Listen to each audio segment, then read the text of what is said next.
Persoalannya begitu ibunya mengandung, istrinya mengandung, lahir anaknya usia 2 tahun, maaf, mereka punya rencana. Anak ini insya Allah kita akan didik jadi lebih baik, keluarga kita lebih baik, anak ini akan jadi ulama. Qadarullah usia 2 tahun ayahnya meninggal. Ini kisah nyata. Ibunya ingat, saya tetap pertahankan untuk berubah, jadi lebih baik. Walaupun ayah tidak ada, saya single parent. Saya rawat anak ini sebaik-baik. Usia 4 tahun, anak ini, maaf ya, terkena penyakit buta permanen. Hijrah tidak akan sepi dengan ujian. Suami meninggal, single parent, anaknya kemudian buta permanen. Apa yang dilakukan oleh ibunya? Ibunya tetap berpedoman, Allah pasti akan berikan yang terbaik. Anak ini kemudian terus didoakan, bangkit di malam hari, perbanyak kemudian tingkatkan ibadah. Ingat ya rumus ini, orang tua yang rajin ibadah maka boleh jadi kebaikannya akan diturunkan pada anaknya. Ibunya yang berdoa, anak yang mendapatkan bagiannya. Matanya buta tapi diganti oleh Allah dengan ingatan yang luar biasa. Kalau Anda bacakan satu kalimat, satu baris ini, satu lembar buku dibacakan oleh Anda satu halaman, maka seketika dia akan ingat seketika tanpa diulang, dengan titik, dengan komanya. Anak ini kemudian dibawa ke sekolah Al-Quran, dimasukkan talaki ke syekh di sana. Syekh di situ kemudian membacakan pada saat itu surat Qaf, surah ke-50. Qaf dibacakan sampai akhir ayatnya. Anak ini anak yang paling kecil teman-teman, mata buta, gak bisa ngelihat. Teman-temannya berada di atasnya usianya, ada yang 6 tahun, 7 tahun, dia 4 tahun. Begitu selesai membacakan, kata syekhnya, lihat kalimatnya, man hafidha ala zahri qalbi, siapa yang hafal apa yang tadi saya bacakan, hafalan di dalam kepalanya, bukan di luar kepala. Hafal di luar kepala masih belum hafal. Kata syekhnya, hafal di dalam kepalanya. Tiba-tiba saat semuanya diam menyimpan tangannya begini, anak yang buta tadi mengangkat tangannya mengatakan, hafidtu ala zahri qalbi, saya sudah hafal. Syekhnya penasaran, kata syekhnya, bagaimana? Diambil anaknya ke depan, diminta baca, Masya Allah, bacaannya bukan hanya hafal, makhrajnya, sifat hurufnya, tajwidnya, semua mirip dengan syekhnya. Kata syekhnya, minal an tadrusul hadis, dari sejak sekarang ananda mesti belajar hadis, karena Quran itu dijamin kemudahannya, hadis yang tidak ada jaminan. Anak ini secara singkat, tinggal 1 menit, pulang ke rumahnya, diantar oleh asisten rumah tangga ibu tadi.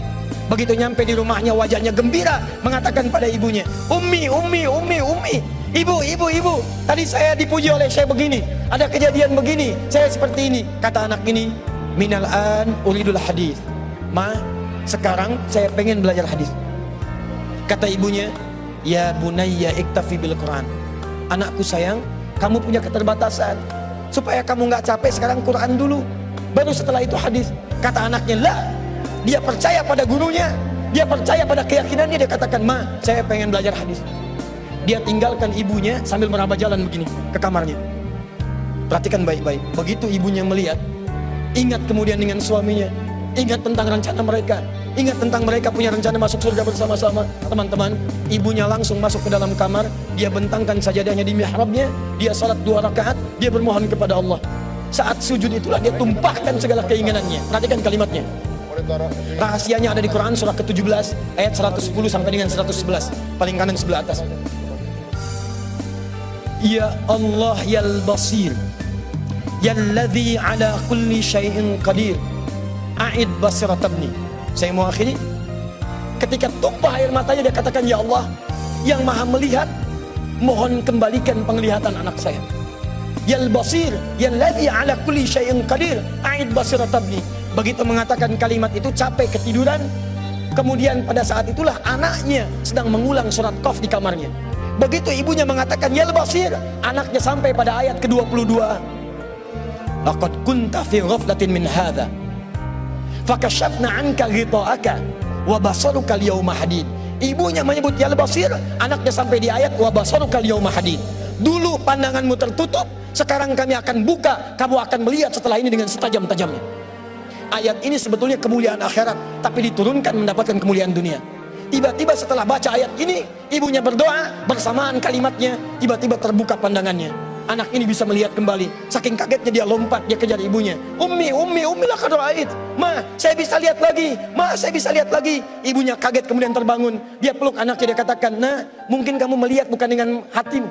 Kamu melihat bukan dengan matamu. Rubbama ra'aita biqalbik laisa bi'ainik." Mungkin bukan matamu tapi hatimu. Waktu habis. Kisah belum selesai. Tinggal 1 menit. Boleh 1 menit? Lihat sini. Kata anaknya, "Mah, saya melihat dengan mata saya. Ini mama pakai baju ini. Di sekitar kita ada benda-benda ini." Allahu Akbar. Ibunya kemudian yakin anak itu bisa melihat. Dipeluklah anaknya. Keduanya kemudian menangis. Dan ibunya sejak saat itu yakin bahwa anak ini punya kemuliaan besar di masa depan.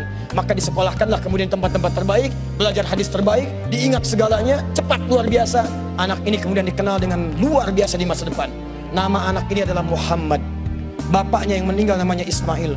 Kakeknya namanya Ibrahim. Kakek buyutnya Al-Mughirah. Eyang buyutnya Al-Bardizbah. Tinggal di kecamatan Ju'fah, di Kabupaten Bukhara, Provinsi Khorasan, negara Uzbekistan sekarang. Kelak di kemudian hari, dia dikenal dengan nama daerahnya Bukhara, dengan Al-Bukhari. Itulah kisah Imam Al-Bukhari. 2 orang suami istri yang bersiap merubah hidupnya, diturunkan pada anaknya, dan kemuliaan itu diraih. Saya yakin kalau Anda berhijrah malam ini, boleh jadi yang hafal Quran mungkin anaknya, mungkin cucunya, mungkin turunan-turunan Anda. Tapi ketahuilah, ketika Anda punya peran di dalamnya, maka surga akan disiapkan untuk semua Anda satu keluarga besar.